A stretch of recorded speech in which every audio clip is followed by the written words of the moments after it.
Okay, நேராக விஷயத்துக்கு போவோம். நேர்மையை பற்றிய இந்த அருமையான கதைய இப்ப பார்க்கலாம். உங்களுக்கு ரொம்ப பிடிச்ச ஸ்வீட்டை பார்த்தா சாப்பிடாம உங்களால சும்மா இருக்க முடியுமா? இதுதான் இங்க மெயின் மேட்டர். ஒரு அழகான கிராமம், சூப்பரான மாலை நேரம். அங்க அருண்னு ஒரு சுட்டி பையன் ஜாலியா விளையாடிட்டு இருந்தான். இதுல ரொம்ப முக்கியமான பாயிண்ட் என்னன்னா, எப்பவும் உண்மைதான் பேசணும் அப்படிங்கிறது தான் அவங்க அம்மா சொல்லிக் கொடுத்த கோல்டன் ரூல். அம்மா கெஸ்டுக்காக சூப்பரா லட்டு செஞ்சாங்க. ஆனா அவங்க வெளியே போயிட்டு வர்ற வரைக்கும் அது யாருமே சாப்பிடக்கூடாது. Strict order. வீட்ல தனியா இருந்த அருணுக்கு செம்ம டெம்டேஷன். சும்மா ஒரே ஒரு லட்டு சாப்பிட்டா என்ன தப்பு அப்படின்னு யோசிச்சான்.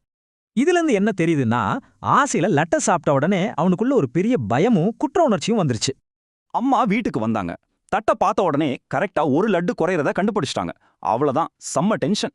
அந்த சைலண்டான ரூம்ல அம்மா ரொம்ப அமைதியா, இந்த லட்டுவை யார் சாப்பிட்டது அப்படின்னு ஒரு கேள்வி கேட்டாங்க.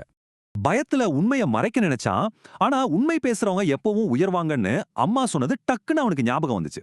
உடனே அருண் மெதுவா அம்மா கிட்ட போய், அம்மா நான் தான் சாப்பிட்டேன், சாரிம்மா, ரொம்ப ஆசையா இருந்துச்சுன்னு சொல்லிட்டான். இப்போ அடுத்த ஸ்லைட்ல பாருங்க, அம்மா கோவப்படவே இல்ல. பதிலா ரொம்ப பெருமையா அருணை பார்த்து ஒரு ஸ்மைல் பண்ணாங்க. சாப்பிட்டது தப்புதான், ஆனா எதையும் மறைக்காம உண்மையே சொன்னது ரொம்ப நல்ல விஷயம்னு அம்மா அவனுக்கு புரிய வச்சாங்க.